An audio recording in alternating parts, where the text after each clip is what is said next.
En somme, tu acceptes n'importe quoi. Un film qui nous fera vivre une année, ce n'est pas n'importe quoi. Ah, une année, oui.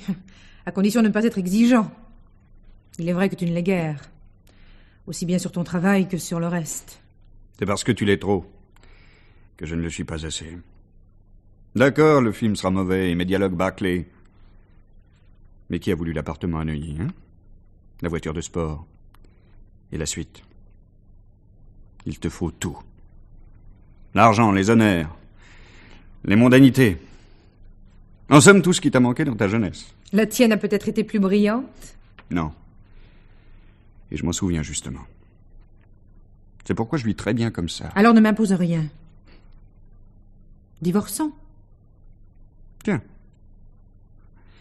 C'est la première fois que tu me parles de ça. Que j'en parle, oui. Mais j'y pense depuis longtemps. Je m'en doute. Mais c'est précisément le jour où ma situation s'éclaircit que tu me parles de divorce. Curieux hasard. Ah, ta situation s'éclaircit. Oui. Après ce film, j'en ai 2 autres. Le producteur m'offre un contrat de 3 ans. Et même le séjour dans un hôtel afin que je puisse travailler tranquillement. 15 jours au Luxembourg. Moi qui pensais t'emmener. Comme dactylo?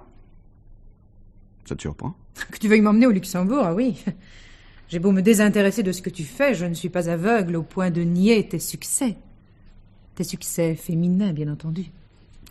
Alors libre à toi de refuser ce séjour. Mais l'hôtel est agréable. Toi qui aimes le luxe. Et on partirait quand? Demain, si tu peux te dégager de tes obligations. Desquelles parles-tu? De tes obligations familiales, par exemple. J'ai beau ne pas connaître la famille Métivier, elle existe, non? Pourquoi me parles-tu de ma famille? Elle ne te gêne pas. Et pourquoi ne partirais-je pas à cause d'elle? Je n'ai aucun rapport avec ma mère, tu le sais bien d'ailleurs. Je t'ai parlé d'elle comme d'autre chose. Je n'ai jamais vu ta famille. Bon, alors tu viens avec moi ou non? Possible. Décide-toi. Il y a du courrier? Une lettre des PTT. La voici.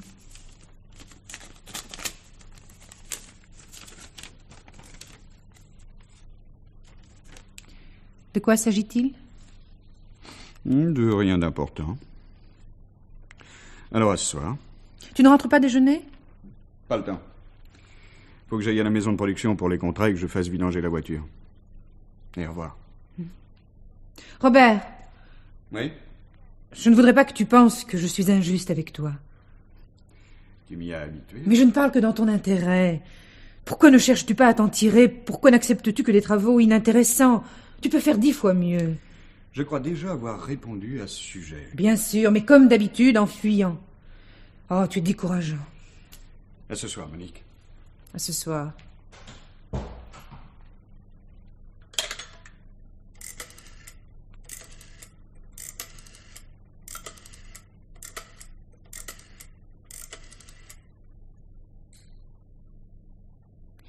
Allô? Kléber 5204?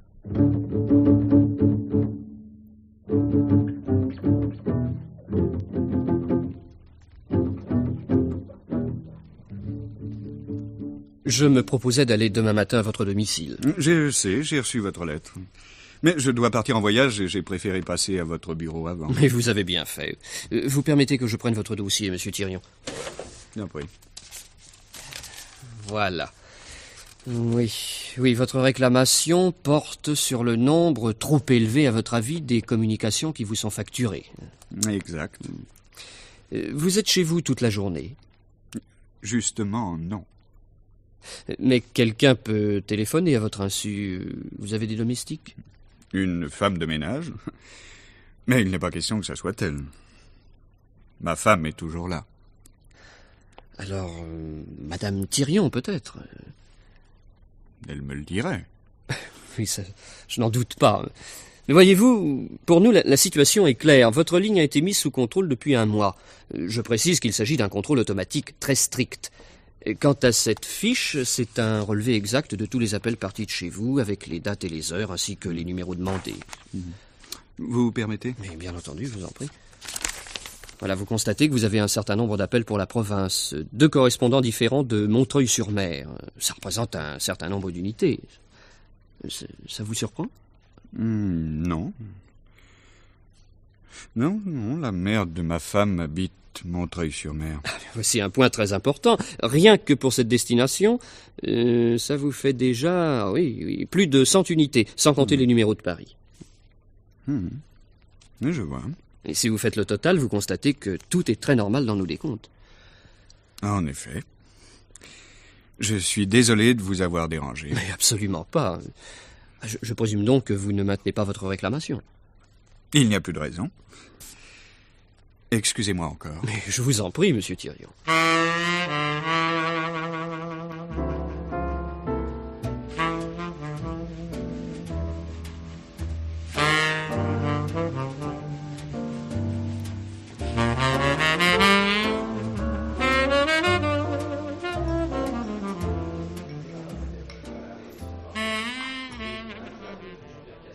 Tiens, voilà le grand homme. Ça va? Ça va. Oh, ben on le dirait pas, t'as l'air tout retourné. Et qu'est-ce qu'il écrit en ce moment, le grand homme? Les dialogues de film. Mais c'est très bien, ça. Tiens, voilà ton scotch. Mais donne-moi aussi l'annuaire des départements. Quel département? Montreuil-sur-Mer. Ah ben si mon gosse qui a 7 ans était là, il dirait que c'est le Pas-de-Calais. Un instant. Tiens, voilà ton annuaire. Et ton scotch? Merci. Et tu veux me demander le 137 à Montreuil? Ah ben toi alors, tu peux pas le faire toi-même? Oh. Allô? Je voudrais le 137 à Montreuil-sur-Mer, s'il vous plaît. Oui. Le 137 à Montreuil-sur-Mer. Ne quittez pas. Tiens, prends Robert, c'est la clinique Saint-Joseph. La clinique Saint-Joseph? Allô? Est-ce que je pourrais avoir des nouvelles de Madame Métivier? Non, Métivier. Oui. Oui, je pense qu'elle est chez vous. Eh ben, voyez tout de même si vous avez quelqu'un de ce nom-là. Oui, j'attends. T'as un malade? Peut-être ma belle-mère. Comment ça, peut-être? Tu téléphones sans savoir? Exactement, je téléphone au hasard. Allô, oui? Que dites-vous, hein? Ah bon? Bon, je vous remercie. Non, c'est un ami. Ben, qu'est-ce qui t'arrive? Rien. Ah, ben, bois tout de même ton whisky, tu es livide. Non, laisse l'annuaire. Tu veux un autre numéro? Non, appelle Kléber 5204 et essaie de savoir ce que c'est que ce numéro. Ah bon? Kléber 5204. Allô, c'est la maison Calberson? Ah non, Ah, vous êtes un hôtel ici, là? Oh, excusez-moi, madame. C'est un hôtel. Mais qu'est-ce qui se passe? Tu as une mauvaise nouvelle? Mauvaise, je ne sais pas. En tout cas, inattendue. Moi, je range l'annuaire. Non, pas encore, non. Non, trouve-moi le nom de l'abonné au 152 à Montreuil. Ben, au point où j'en suis, tu sais, moi, je ferai ce que tu voudras, hein. Ah là là là là. Allô? Je voudrais les renseignements du Pas-de-Calais, s'il vous plaît. Allô, les renseignements du Pas-de-Calais? Est-ce que vous pourriez me dire, mademoiselle, le nom de l'abonné numéro 152 à Montreuil-sur-Mer? Mais j'attends. C'est long. Oui. Oui. Bien. Merci beaucoup, mademoiselle. Alors, Ça y est, c'est un homme essicard, un notaire. Ta parole, tu vas hériter? il y a combien d'ici Montreuil? Ah, ben, près de 200 kilomètres. Bon, merci, au revoir. Hein, mais où est-ce que tu vas? Mais qu'est-ce qui lui prend?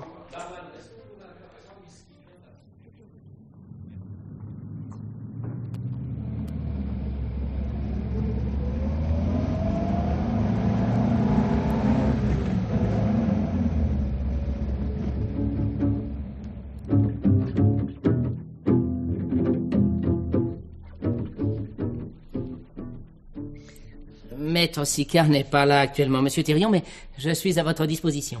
Merci. Mais c'est vous l'ouvrir, s'il vous plaît. Je suis très heureux de faire votre connaissance. Oui, votre femme m'a beaucoup parlé de vous, surtout au moment de votre mariage. Et cette pauvre Madame Métivier aussi me parlait de vous, oui. Elle avait beau ne pas vous connaître, elle était fière d'avoir un gendre célèbre. Oh, si, si elle venait souvent nous voir. Il est vrai qu'elle était bien seule, vous savez. Quand Monique est partie pour Paris, elle en a été très malheureuse, oui. Oui, mais ça allait si mal entre le père et la fille. Une cigarette. Oui, merci. C'est d'ailleurs à cause de cette mésentente que Monique ne vous a jamais présenté ses parents, oui. Elle avait peut-être aussi honte d'eux. Et pourtant, je vous jure que les Métivier avaient réussi, oui. La mère vous laisse un bel héritage. Il paraît. Vous pouvez en être certain. Au fait, votre femme s'est bien remise du décès de sa mère? Oui, au téléphone, elle m'a dit qu'elle avait été choquée au point de ne pouvoir se déplacer. Oui, en effet, elle a eu beaucoup de chagrin. J'espère que depuis une semaine, ça doit tout de même aller mieux. Maintenant, il faut qu'elle pense à venir régulariser la situation, rien ne s'y oppose. Enfin, si ce n'est Julien, peut-être. Mon beau-frère? Oui. Oui, Madame Métivier ne parlait jamais de lui. C'était un peu la honte de la famille. On en trouve dans toutes, n'est-ce pas? Vous le connaissiez? Non, il faisait son service militaire en Algérie quand nous nous sommes mariés. Personne ne sait ce qu'il est devenu.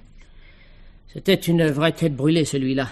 Les commandos et les coups de main en Algérie, ça devait lui plaire.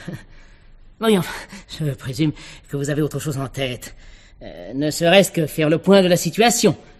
Mais pour cela, il vaut mieux voir Maître Sicard. Lui seul connaît le dossier. Voulez-vous l'attendre? Non, ma femme passera. Est-ce que vous prévoyez des frais de succession importants? Ça, bien entendu. Mais je peux tout de suite vous rassurer. Vu le développement de la région, la succession représente une bonne 50aine de millions anciens. Pensez, il y a des terrains, des immeubles. Votre femme a eu le tort de prendre ça à la légère. Je vais la décider. Voulez-vous que Maître Sicard la rappelle ce soir? Pas ce soir, non, elle ne sera pas à la maison. Mais à partir de demain. Et merci beaucoup des renseignements. Je ne vous ai dit que peu de choses. Surtout, ne croyez pas ça. Bon.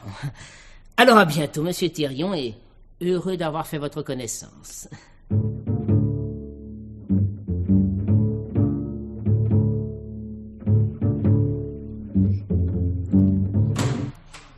Ah, tiens, je t'attendais plus tôt. Il n'est que 21h. Tu as dîné? Non, j'ai pas faim. Alors finalement, tu m'accompagnes? Oui. Ça te surprend? Pas du tout. Tiens, tu devrais me servir un verre. Je suis fatigué. Merci. Tu ne bois pas avec moi? Non. On dirait que ça te déplaît de venir à Echternach. Mais non, pas du tout, au contraire. Alors que se passe-t-il? C'est trop drôle ce soir. Ah, tes questions sont lassantes. Toujours savoir ce qui va ou qui ne va pas, ce que j'ai ou ce que je n'ai pas. On a eu assez souvent l'occasion d'en parler. Ce qui ne va pas, tu le sais. Ou alors tu es inconscient. Elle te plaît, ta situation? Cette perpétuelle corde raide. Ce travail que tu trouves ou que tu ne trouves pas, ces traites à payer, toute cette médiocrité que tu m'imposes. Tu as mieux en vue? Non. Seulement quand je t'ai épousé, je croyais en toi. Mais tu pensais me changer. Manque de chance. Je ne suis ni un ambitieux ni arriviste. Je prends ce qui se présente, mais je ne le cherche pas.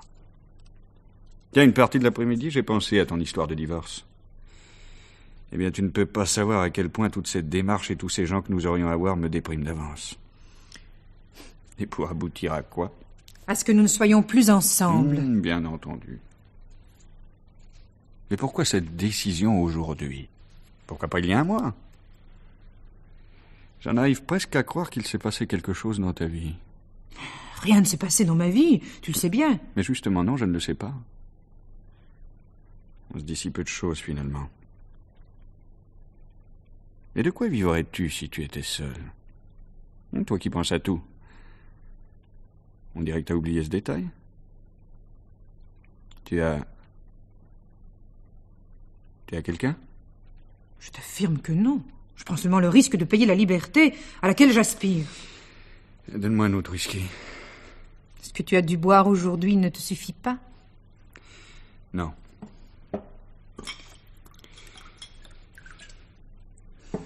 Puis-je te poser encore une question, Monique? Si tu y tiens, oui. Tu as des soucis, n'est-ce pas? Mais quel souci pourrais-je avoir? Alors, un chagrin? Non, je n'ai aucun souci et aucun chagrin. Je voudrais simplement qu'à notre retour d'Echternach, la situation soit bien réglée entre nous. Alors essaye d'y penser sérieusement. Pour moi, la vie que nous menons ne peut plus durer. Bon, à quelle heure partons-nous demain? Vers 8 heures. Très bien. Bonne nuit.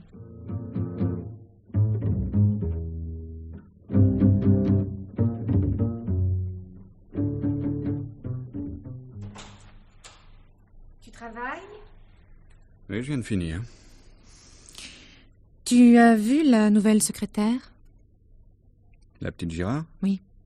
Oui, elle m'a quitté il y a une dizaine de minutes. Ah tiens. Je suis revenue d'Echternach en voiture et je ne l'ai pas croisée sur la route. Tu penses qu'elle fera l'affaire? Je le pense. Son essai est satisfaisant et elle commence demain. Et ton opinion? Sur cette jeune fille? Bien entendu. Aucune opinion. Tu deviens difficile. Elle est bonne dactylo, elle a 23 ans et elle est ravissante. Que te faut-il de plus? Savoir comment tu as découvert cet oiseau rare. En le cherchant. Et plus précisément? Elle avait mis une annonce à la mairie. Alors je suis allée la voir à sa pension de famille. Elle m'a dit qu'elle cherchait du travail, qu'elle était française et en convalescence. Et pourquoi en convalescence au Luxembourg? Son fiancé fait son service militaire à Trèves. C'est à 20 kilomètres d'ici. Je ne te savais pas si intéressée par ces questions de détail. Tu fais tout pour m'y intéresser. Ce qui veut dire? Oh, pas grand-chose. Mais tu me parles de cette jeune fille avec un enthousiasme dont je ne te croyais plus capable. Et toi avec un détachement insolite.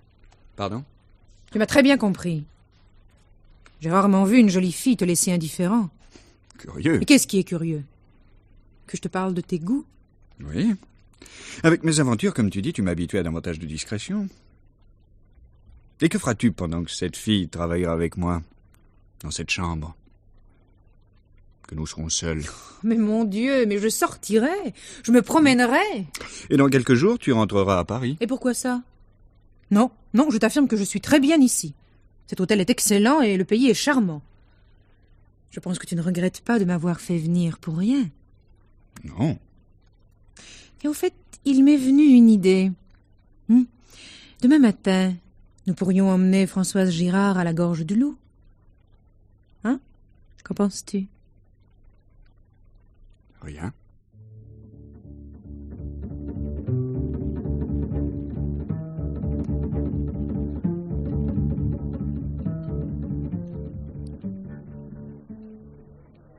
Vous n'avez presque pas mangé, Françoise. Quelque chose qui ne va pas? Oui, si, madame. Non, non, je vous observe depuis le début du déjeuner et je vous affirme que vous avez mauvaise mine. L'excursion vous a fatigué. Non, madame. Alors que signifie votre défaillance de ce matin? Tu as vu, Robert? Si tu ne l'avais pas retenue, elle serait tombée. Oui, en effet. Ah, vous voyez bien. C'est seulement un peu de fatigue, madame. Alors reposez-vous cet après-midi. Je présume que le travail n'est pas si urgent. N'est-ce pas, Robert? Bien entendu. Je vous affirme que ça va très bien.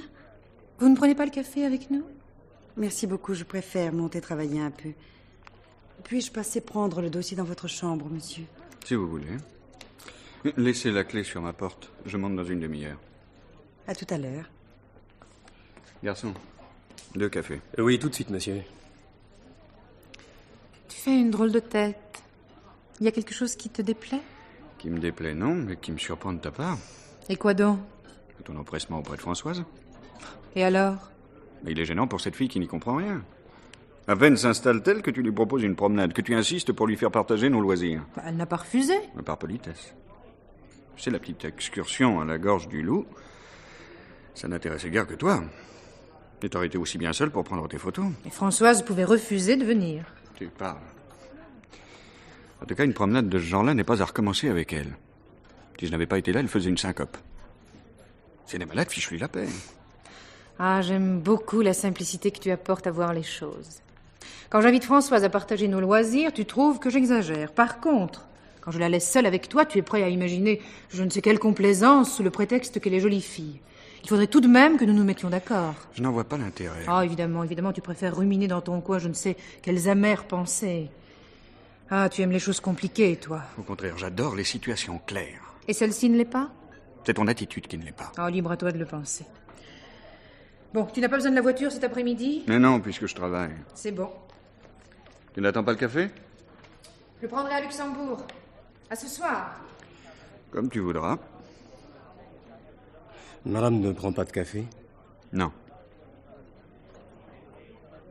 Vous avez quelque chose à me dire? Oui, monsieur, c'est de la part de la réception. Mademoiselle Girard vient d'appeler Paris de votre chambre. Ah oui, elle n'a pas le téléphone dans la sienne. Je sais, monsieur, mais la réception voudrait savoir si cette communication doit être portée sur votre note ou sur celle de Mademoiselle Girard. Si c'est un numéro personnel, sur la sienne, bien entendu. Au fait, quel est le numéro? Kléber 5204, monsieur.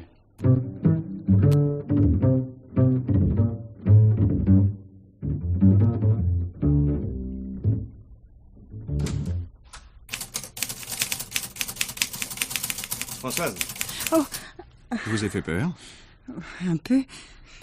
Pourtant, j'ai frappé avant d'entrer. Je n'avais pas entendu. Excusez-moi. Cette chambre vous plaît? Beaucoup, monsieur. Mais qu'avez-vous eu ce matin à la gorge du loup? Oh, pas grand-chose. Le cœur. Comment le savez-vous? Même pour un profane, c'est facile à comprendre. D'autant que cette ascension est très fatigante. Et pourquoi n'avez-vous pas refusé de la faire? Madame Thirion paraissait y tenir. Vous n'êtes pas contrariante. Le moins possible avec les gens qui m'emploient, monsieur. Je présume que cette docilité risque de vous causer bien des ennuis, Françoise. Elle m'en a déjà causé. Et dans ce cas-là? Je change de patron, bien entendu. Vous êtes une drôle de fille. Pourquoi, monsieur? Parce que je viens vous voir en ami et que vous réussissez presque à me donner mauvaise conscience. J'ai l'impression de m'imposer que vous avez horreur de ça. Je serais désolée que vous le pensiez. Vous êtes parfaitement en droit de poser des questions à une secrétaire. Vous voyez bien. Je vous sens un peu irrité par la prévenance de ma femme à votre égard. Vous vous trompez, monsieur. Madame Thirion est très gentille et elle fait tout pour me mettre à l'aise. Sans y parvenir. Ça ne dépend pas d'elle. Je ne suis pas assez familiarisée avec la gentillesse pour l'admettre du premier coup. Vous êtes blasée à ce point? Un instant, mademoiselle Girard. Est-ce que la visite de ma femme vous a surprise? Lorsqu'elle est venue à ma pension? Non, bien sûr. Parce que vous la connaissiez déjà, peut-être? Pardon? Je vous demande si vous connaissiez ma femme avant la visite qu'elle vous a faite à votre pension. J'avais très bien compris. Non, monsieur, je ne connaissais pas Madame Thirion. Si je n'ai pas été surprise, c'est à cause de mon annonce. Que vous aviez mise où? Chez un commerçant. Ma femme m'a parlé de la mairie. Mais ça n'a pas d'importance. Que vous a-t-elle dit lors de votre conversation? Elle ne m'a parlé que de vous, de votre travail, de la vie que vous meniez à Paris, de vos succès. De mes succès féminins.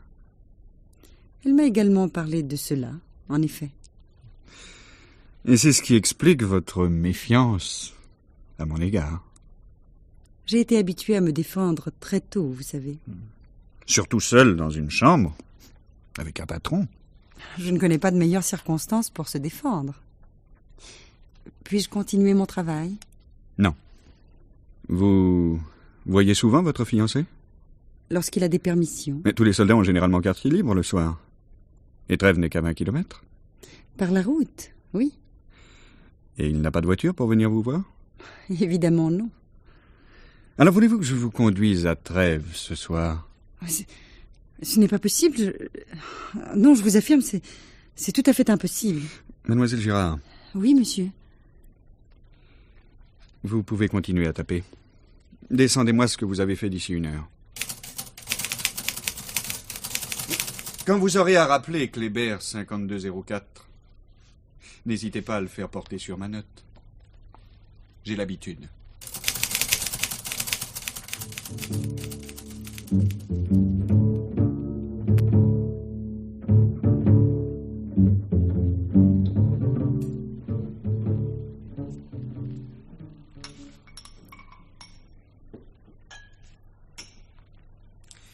Bonne promenade à Luxembourg?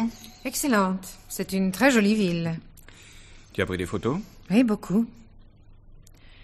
La journée s'est bien passée pour toi aussi? Ça avance normalement. Et la petite? Elle s'y met très bien. Tu veux que nous passions à table? Il est à peine 8 heures. Tu es si pressé? Pas spécialement. D'ailleurs, Françoise n'est pas encore descendue. Elle ne descendra pas. Pourquoi? Tu sais mieux que moi ce qui s'est passé entre vous. Rien ne s'est passé. Si. Je viens d'aller la voir dans sa chambre. Vous vous êtes disputés, n'est-ce pas? Tu ne lui as pas posé de questions pour le savoir? Elle n'y a pas répondu. Admettons. Je lui ai seulement proposé de la conduire à Trèves afin qu'elle rencontre son fiancé. Quelle idée? Elle n'a rien d'extraordinaire. Trèves est à côté, je pensais lui faire plaisir. Par malheur, son fiancé préfère passer sa permission à Paris au lieu de venir la rejoindre ici. Et c'est si grave? Mais pour elle, sans doute. Si tu le savais, tu aurais pu me le dire. Ça m'aurait évité la gaffe. Tu as acheté ces journaux à Etchernac? Non, à Luxembourg. Oh, j'ai eu tout le temps de faire quelques courses et même de téléphoner à Montreuil. À Montreuil? Oui. À Maître Sicard. On dirait que ça te surprend. Tu sais tout de même que ma mère habitait Montreuil. Habitait? Oui. Elle est décédée il y a 1 semaine. Tu vas me faire regretter ma franchise, Robert. Tu aurais tort, je suis navré pour toi de ce qui est arrivé à ta mère. Tu ne préfères pas que nous parlions franchement? T'es habitué à parler autrement? Alors tu devines que je suis au courant de ta visite au notaire. Hein? Sicard. Ça te dit quelque chose, non? Et alors? Alors je ne comprends pas pourquoi tu es allé là-bas. Peux-tu me l'expliquer? Si tu y tiens. Dès lors que tu me parlais de divorce, j'ai supposé que tu disposais de ressources nouvelles. De là à envisager une soudaine rentrée d'argent. Un héritage, par exemple. Je n'avais guère le choix des solutions à envisager. Évidemment. Et je présume que tu as pu facilement bâtir un roman. Imaginez, par exemple, que je voulais bénéficier seule de l'héritage de ma mère. Mon Dieu, ça ne m'a pas paru invraisemblable. Alors réfléchis. Il aurait fallu fatalement que je t'en parle un jour ou l'autre. Ne serait-ce qu'à cause des droits de succession à régler d'avance. Ou prêt sur hypothèque. Tu dois le savoir. Ça oui, je le sais. Mais ce que je sais surtout, c'est que la succession n'est pas près d'être ouverte. Leclerc, t'as parlé de Julien, n'est-ce pas? Ton frère? Oui. Oui, vaguement d'ailleurs. Mais il m'en a parlé. Il y a Julien disparu en Algérie. Il y est mort, évidemment.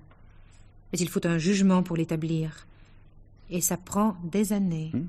Alors maintenant, c'est plus clair. D'ici là, nous aurons divorcé, n'est-ce pas? Ah, pauvre Monique. Tu as un peu trop calculé. Eh bien, si ça ne t'ennuie pas, et d'ici là, restons unis pour le meilleur et pour le pire. Et ensuite? Ensuite? Eh bien, nous continuerons à demeurer unis pour le meilleur et pour le pire. Pourquoi veux-tu qu'il n'en soit pas ainsi jusqu'au bout? Sous le prétexte que tu t'es trompé sur mon compte en m'épousant?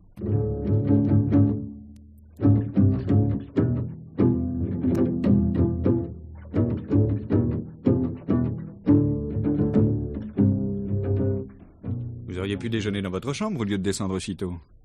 Il est à peine 8 heures. J'ai voulu marcher un peu ce matin. Je suis descendue jusqu'à la rivière, c'est très joli. Madame Thirion ne descend pas? Elle dort encore. Elle a été déçue que vous ne dîniez pas avec nous hier au soir. Je n'avais pas envie de dîner. Si c'est la seule raison, je pense qu'elle aurait dû l'admettre. C'est la seule raison, monsieur Thirion. Je ne le pense pas. Vous auriez pu avoir peur que je commette une maladresse devant elle? Je ne vois pas laquelle. Par exemple, de parler de votre coup de téléphone à Kléber 5204. Eh bien, vous auriez eu tort, Françoise.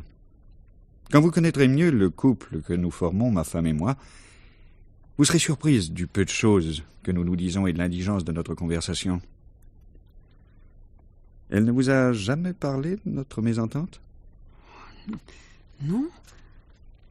Dommage. Il est vrai qu'elle est si discrète.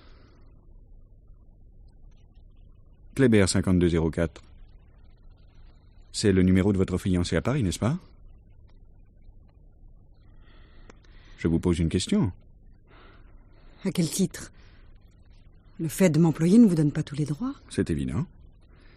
C'est pourquoi je vous questionne à titre personnel.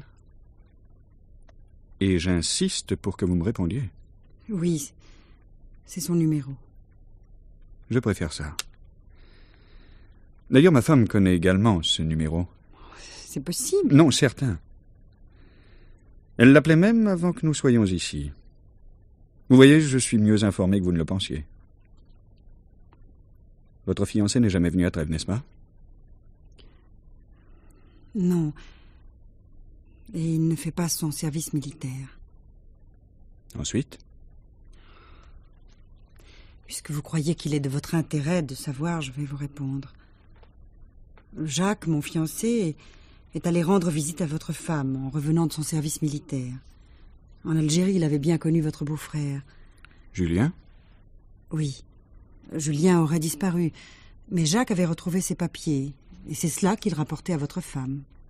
Pour lui, il s'agissait d'une visite banale et normale, mais il a été très surpris de l'intérêt que Madame Thirion s'est mise soudain à lui porter. Il n'avait pas de travail, et elle s'est proposée de l'aider. Or, Jacques est un garçon curieux. Connaissant l'adresse de Montreuil par Julien, il y est allé. Il a appris que votre beau-père venait de décéder et que votre belle-mère n'était déjà pas en bonne santé. Alors il a compris que, fatalement, votre femme aurait besoin de lui un jour ou l'autre pour témoigner de la mort de son frère et toucher l'héritage. Et il a attendu. Il n'a d'ailleurs fait que d'attendre. Il ne travaille pas? Non. Pourquoi? Je ne suis pas au courant de tout ce qu'il fait. Au moins vous n'êtes pas curieuse. Non. Admettons. D'ailleurs, ça ne me regarde pas. Depuis quand êtes-vous à Echternach? Depuis qu'il m'a demandé d'y venir, d'accord avec votre femme. Depuis avant-hier. Vous en savez assez maintenant. J'ai l'impression que je pourrais en apprendre davantage. Ce que je viens de vous dire ne vous suffit pas pour comprendre. Vous n'êtes guère imaginatif pour un auteur professionnel, monsieur Thirion.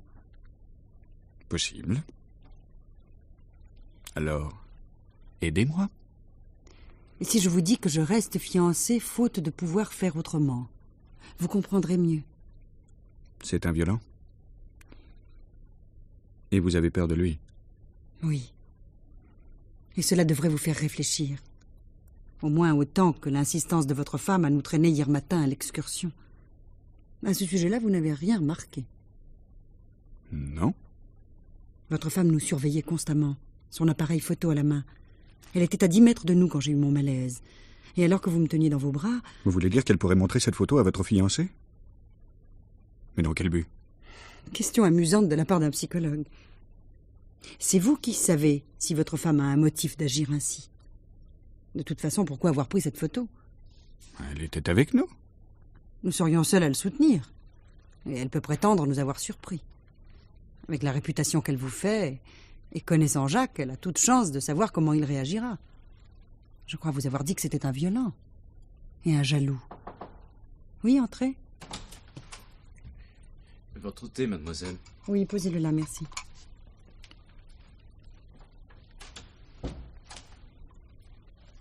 Mais s'il m'arrivait quelque chose, que deviendrait votre fiancé? Il serait arrêté. Pas si c'est un accident. Et votre femme pourrait témoigner qu'il s'agit bien d'un accident, monsieur Thirion. La vie est bizarrement faite. Je ne vous connais que depuis hier et pourtant, il semble bien que nos intérêts soient déjà liés. Je sais que ni vous ni moi ne l'avons voulu. Pourtant, c'est ainsi. Ah, il y a aussi une chose que j'ai oublié de vous dire. Ce matin, j'ai appelé Kléber 5204 et j'ai appris que mon fiancé est à Echternach depuis cette nuit. Il est descendu à la pension de famille où j'habitais avant que vous ne m'ayez fait l'honneur de me choisir comme secrétaire.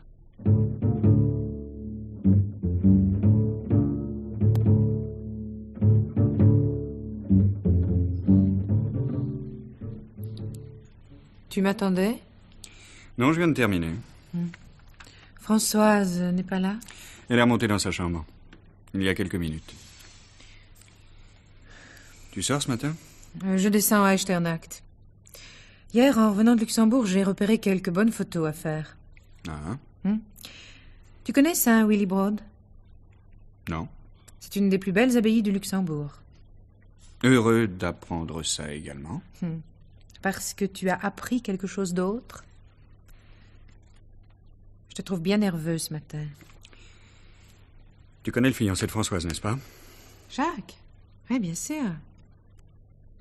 C'est elle qui te l'a dit. Je n'ai pas eu besoin d'elle.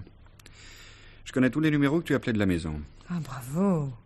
Ça, c'est très fort. Ton détective t'a coûté cher? Pas un sou. Notre ligne téléphonique était contrôlée. Je trouvais réellement qu'on dépensait beaucoup d'argent au téléphone. C'est astucieux. Mais entre nous, qu'est-ce que cela aurait donné que je te parle de Jacques? Tu m'aurais demandé la raison de tout l'intérêt que je lui portais et j'aurais été forcée de t'avouer que c'est en prévision de la succession de ma mère. Et alors? Mon Dieu, mais tu perds la mémoire. Mais alors, tu aurais ricané. Toi si détaché et si méprisant des choses matérielles. Je me demande même ce qui te pousse à t'y intéresser maintenant. Tu changes. Ce type sait pourquoi tu t'intéresses à lui, n'est-ce pas? On peut tout de même pas lui reprocher d'être intelligent, oui. Il sait que j'ai besoin de son témoignage. Un témoignage qui risque de te coûter cher. Ça fait partie des frais généraux. Et la succession en vaut la peine. En somme, tu es prête à n'importe quoi avec ce voyou. Oh, n'exagérons pas. C'est un voyou. Oui, ce n'est pas ça que je conteste. Je veux seulement dire que je ne suis pas prête à n'importe quoi. Seulement à le faire vivre. Puisqu'il ne travaille pas, c'est normal. Ce n'est pas ça qui lui ôte l'appétit, tu sais. Pourquoi ne travaille-t-il pas? Ah oui, tu ne sais pas tout. Eh bien, parce qu'il est recherché par la police. Françoise ne t'a pas dit ça. Ah, de mieux en mieux. Oui. Il avait, figure-toi, la déplorable habitude de profiter un peu trop des familles auxquelles il venait apporter des nouvelles de leur fils ou de leur mari. Enfin bref, il y a eu des plaintes pour escroquerie. Et puisque nous sommes en confidence, tu ne vois pas d'autres questions à me poser? Si.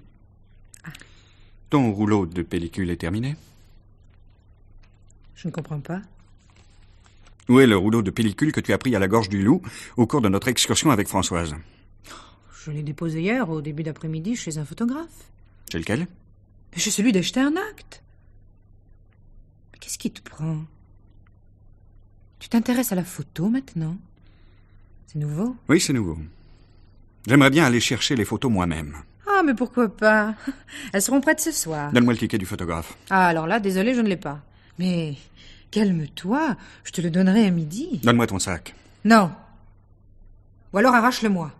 Mais ne te gêne pas. Tu veux demander un coup de main au garçon?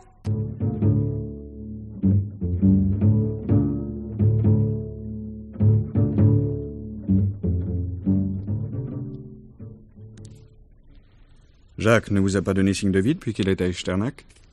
Évidemment non. C'est Monique qui l'est venue voir. Ils sont sûrement ensemble. À quelle heure étaient prêtes les photos? En fin d'après-midi. Alors Jacques doit les avoir actuellement. Il est presque 20 heures. Comment avez-vous connu ce type? C'est ça qui vous intéresse. Eh bien, je l'ai connu comme une femme rencontre l'homme de sa vie. Ou le contraire. Je l'ai connu par hasard. Il avait l'air gentil. Signe particulier, il changeait souvent d'hôtel. Autre détail, il reculait constamment la date de notre mariage. Dans les débuts, j'ignorais évidemment que la police le recherchait. Il m'avait seulement prévenu que s'il était arrêté, ses amis s'occuperaient de moi. Ce qu'a été ma vie avec lui vous intéresse à ce point? Oui.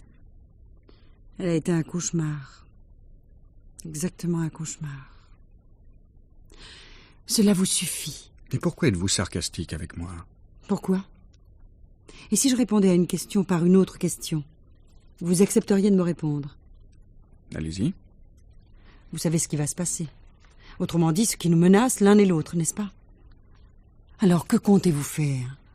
Attendre. Je ne vois pas ce que nous pourrions faire d'autre. Souhaiteriez prévenir la police, peut-être? Pour lui dire quoi, à la police? Que votre femme vient de remettre un jeu de photos à un Français récemment arrivé à Echternach? qu'elle envisage de vous faire tuer pour ne pas partager un héritage. Ils vous riront au nez. Mais alors que faire d'autre? Rien, restez vous-même. C'est-à-dire un homme qui paraît détaché de tout, mais qui n'est que résigné. Un soi-disant homme supérieur, dans une peau de lâche. Oh, vous exagérez. Oh, je vous croyais plus lucide sur votre cas. Mais enfin, Robert, si vous n'aviez pas l'intention de vous défendre, pourquoi toutes vos questions? Pour être en face d'une réalité qui vous fait peur? Le beau résultat. Calmez-vous. Cela vous arrangerait, n'est-ce pas, que je me taise? Le calme et la tranquillité pendant que les deux autres préparent leur coup. Si c'est ça l'amitié que vous me proposez, gardez-la. Parce que moi j'ai envie de vivre, figurez-vous. J'ai payé ma peau assez cher jusque-là. Et pourtant... Quoi? Maintenant, je peux bien vous le dire. La première fois que je vous ai vu, Robert, je me suis mise à croire en vous. Vous aviez l'air si gentil. Et vous paraissiez si capable de donner confiance à une femme. Surtout quand elle a connu le type que j'ai connu. Je me suis même posé la question de savoir comment un homme comme vous avait pu épouser Monique. L'amour. L'amour. De votre côté, peut-être, mais pas du sien.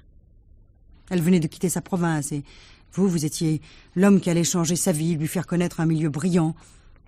Vous aviez l'air sans ambition. Elle se proposait de vous en donner. Voilà pourquoi elle vous a épousé. Mais elle a vite compris à qui elle avait affaire. C'est une fille orgueilleuse, dure, impitoyable, et vous êtes mou, veule. Oh, mais je vous en prie. Ne vous dérangez pas pour moi. Vous ne continuez pas, Françoise? Eh bien, vous avez tort. Parce qu'il n'y a rien d'offensant et de contraire à la vérité dans tout ce que j'ai entendu. N'est-ce pas, chérie? Elle a raison, Françoise. Ai-je assez tenté de faire de toi quelqu'un de bien au lieu du besogneux que tu es resté? N'est-ce pas? Tais-toi. Ah, le silence. Toujours son silence. Ça l'arrangerait, n'est-ce pas, que je me taise et que je le laisse avec sa bonne figure de martyr? Eh bien non. Pas tous les torts pour moi. Il a les siens, lui aussi. Vous êtes ignoble. Vous venez de le lui dire vous-même. Vous devriez voir la situation en face, vous aussi. Je ne demande que ça. Eh bien, d'accord. Faites-lui du charme. Parfait. Il vous répondra. Oh, il est très capable d'écrire une déclaration d'amour. Elle sera peut-être bâclée, mais tous les mots y seront. Ah, il n'en manquera pas un. Par contre, il y manquera autre chose. Le cœur et la conviction. Oh, mais regardez-le. Il n'est même pas capable de se fâcher. Vous le croyez bon? Erreur. Il est indifférent. Il ne sait même pas ce qu'est la colère. Il ne connaît qu'une chose. Lui et sa peur. Cette fois, il a peut-être une raison d'avoir peur. Ah, mais dites, vous faites des progrès, ma petite, à la bonne heure. L'amour vous donne de l'assurance. C'est votre attitude qui m'encourage. Ah, et c'est tout? Non, ce n'est pas tout. J'ai encore des choses à dire. Jusqu'à présent, j'ai été votre complice par peur. Maintenant, j'ai envie de parler. Jacques est à Echternach. Et je sais pourquoi. Vous êtes folle! Vous savez bien que non. Si vous voulez qu'il vous débarrasse de votre mari, il faut bien lui en fournir le prétexte, n'est-ce pas? Il faut bien que vous lui remettiez les photos que vous avez prises de nous. Vous vous rappelez bien? Au cours de l'excursion. Et toi, Robert, tu crois ça? En tout cas, c'est logique. Si tu veux garder ton héritage, tes baraques et tes terrains. Imbécile!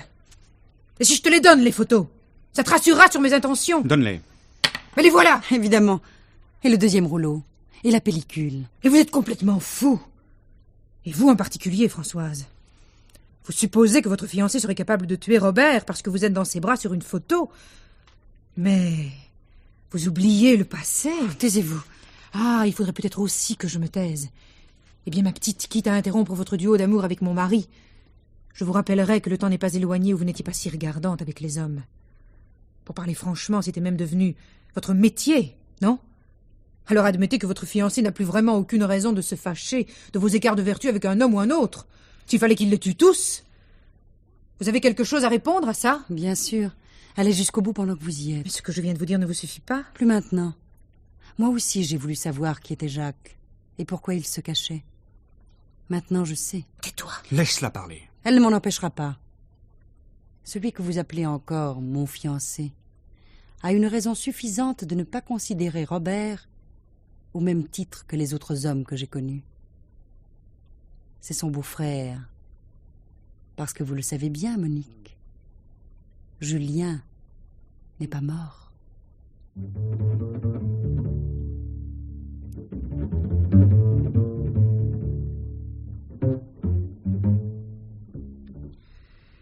Vous vous êtes bien moqué de moi, n'est-ce pas?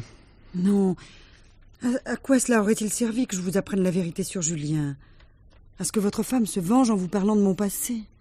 Mais qu'est-ce que cela peut vous faire? Mais vous ne comprenez donc rien. Oh, que les autres le sachent. Mais vous... Vous me condamnez, n'est-ce pas? Pour l'instant, j'ai à penser à autre chose.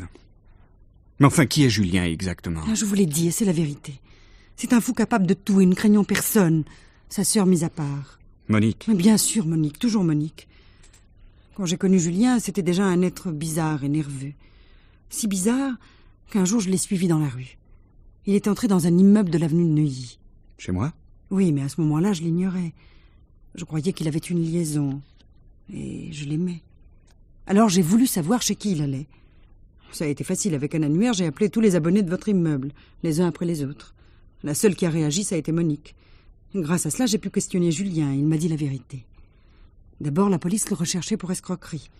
C'est pourquoi, d'ailleurs, ses parents disaient qu'il avait disparu. Mais pourquoi allait-il voir sa sœur chez moi? Il n'avait aucune raison d'agir ainsi. Vous tenez tellement à le savoir.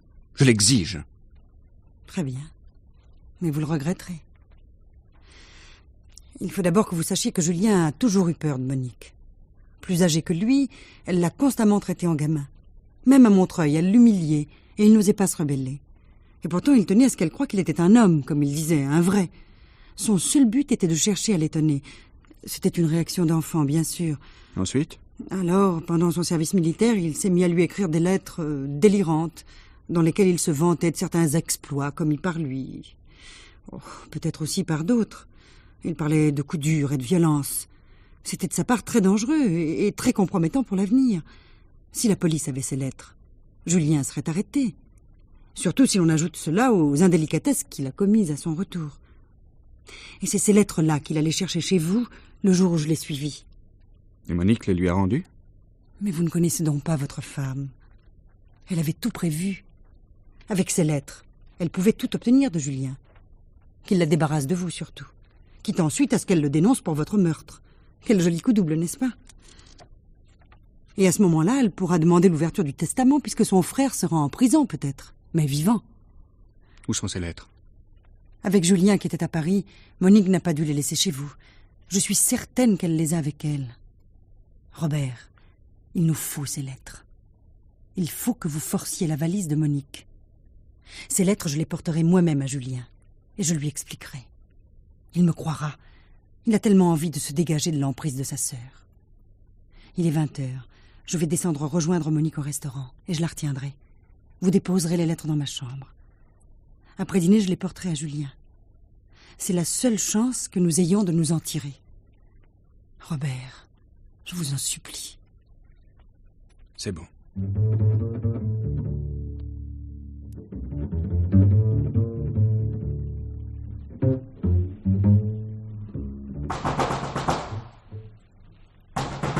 Françoise, ouvrez-moi!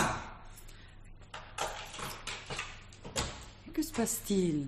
Monique a quitté l'hôtel hier au soir. Il n'y a pas de quoi s'affoler. Il fait un temps magnifique ce matin, vous ne trouvez pas? Comment est Julien? Quelle allure a-t-il?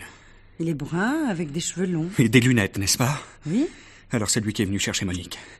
Ils sont partis ensemble vers la gorge du Loup un peu avant minuit. Vous êtes bien renseigné. C'est le portier de l'hôtel qui vient de me le dire. Il les a vus partir. Mais pourquoi est-il venu? Mon petit Robert, vous êtes l'être le plus désarmé que je connaisse.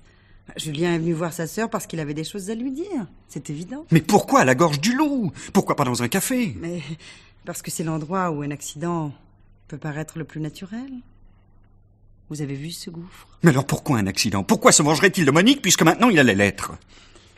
Justement non, il ne les a pas. Françoise, je vous en prie. Ces lettres, je les ai prises hier au soir dans la valise de Monique. Je vous les ai déposées dans votre chambre. Et vous êtes ensuite redescendu à Echternach pour les remettre à Julien. Je suis descendue à Echternach, mais je n'ai pas donné les lettres à Julien. Vous ne l'avez pas vu? Vous compliquez tout. Si, je l'ai vu, mais sans les lettres. Eh oui. Je les avais d'abord déposées à la police. Ensuite, j'ai vu Julien, et je lui ai dit que Monique m'avait chargé de déposer une grosse enveloppe à la police. Voilà. Vous avez menti? Évidemment. Mais ce que vous avez fait est monstrueux. Qu'est-ce qui est monstrueux là-dedans? De laisser le frère et la sœur laver leur linge sale en famille? Mais d'avoir dénoncé Julien en mettant votre geste sur le compte de Monique. Ouvrez cette porte. Non. Si vous approchez, je jette la clé par la fenêtre. Vous êtes ignoble. Parce que je vous aime. Parce que je veux vous protéger de ce fou. Vous arracher à une femme qui entend se débarrasser de vous pour une minable affaire d'argent. Mais vous n'avez pas à faire justice vous-même. Alors qui va la faire à ma place? Votre justice? Elle n'était même pas capable de vous protéger lorsque vous étiez en danger de mort. Pourquoi faites-vous ça? Mon pauvre Robert, toutes les petites histoires d'amour que vous écrivez ne vous ont pas appris à savoir ce dont est capable une femme amoureuse. Mais ouvrez les yeux. La journée est magnifique. La situation va être claire maintenant. Il a dû la tuer, n'est-ce pas? Il vous l'a dit. Il a seulement blémi. Chez lui, c'est mauvais signe. Maintenant, vous voulez la clé? Il est sûrement trop tard pour faire quelque chose. N'est-ce pas? Le monde est drôlement fait, vous ne trouvez pas? Toute cette famille qui va disparaître. Vous ne les connaissiez pas, les Métivier? Non. Seulement Monique. Mais c'est assez. À quoi pensez-vous? Au testament. Au testament Métivier. À cet héritage qui doit vous revenir, n'est-ce pas?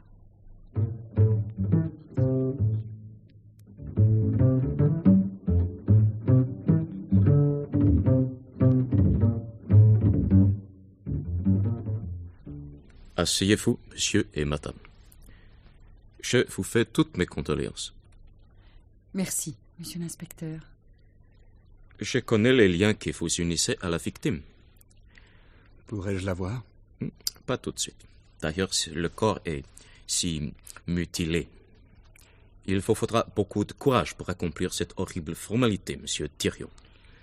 Je m'en doute, monsieur l'inspecteur. Je m'excuse de la liberté que j'ai prise de vous convoquer à mon bureau, mais il reste encore quelques points à éclaircir. En particulier sur les liens entre vous, mademoiselle, et Julien Métivier. Vous étiez fiancés, n'est-ce pas? Nos fiançailles étaient rompues. Et vous, monsieur Thirion, vous aviez engagé mademoiselle Girard comme secrétaire. C'est exact. Bon. Mademoiselle, voulez-vous me dire ce que vous avez fait hier au soir? Madame Thirion m'avait demandé de descendre, déposer une enveloppe au commissariat. C'est un effet exact. Ensuite, vous êtes allé voir votre ex-fiancé à sa pension de famille. D'après les voisins, votre entrevue a été orageuse. Oui, il m'a parlé des lettres que détenait Madame Thirion. Alors j'ai compris qu'il s'agissait de celles que je venais de déposer à votre bureau. J'ai dû avouer ce que je venais de faire. Julien est devenu très menaçant. Il voulait rejoindre sa sœur. Il était très excité contre elle. J'ai finalement réussi à le calmer. Mais momentanément. Monsieur Thirion, votre femme vous a-t-elle dit qu'elle craignait les violences de son frère? À plusieurs reprises, oui. Nous n'avons pris connaissance de ces lettres que ce matin seulement, monsieur Thirion. Hier, vers 23h30, il est allé à votre hôtel. Un instant plus tard, sa sœur et lui se sont dirigés vers la gorge du loup. Il y a là un gouffre de 50 mètres. C'est au fond de ce trou que nous avons retrouvé le corps ce matin. Vous confirmez donc que votre beau-frère était capable de violence? Absolument. Et vous, mademoiselle? Hier au soir, il m'a fait part de ses intentions de la tuer. Merci. Vos témoignages sont d'une importance capitale. Ils prouvent, en effet, qu'il y a eu légitime défense.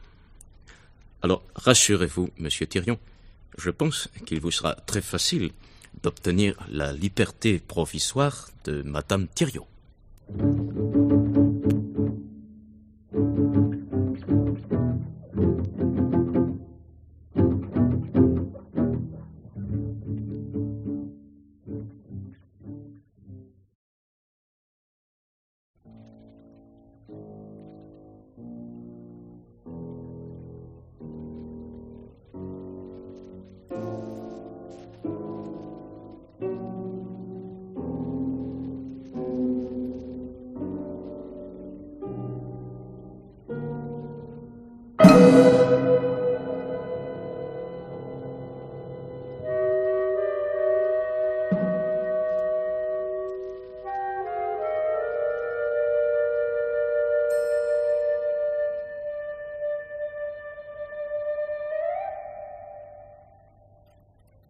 Thank you.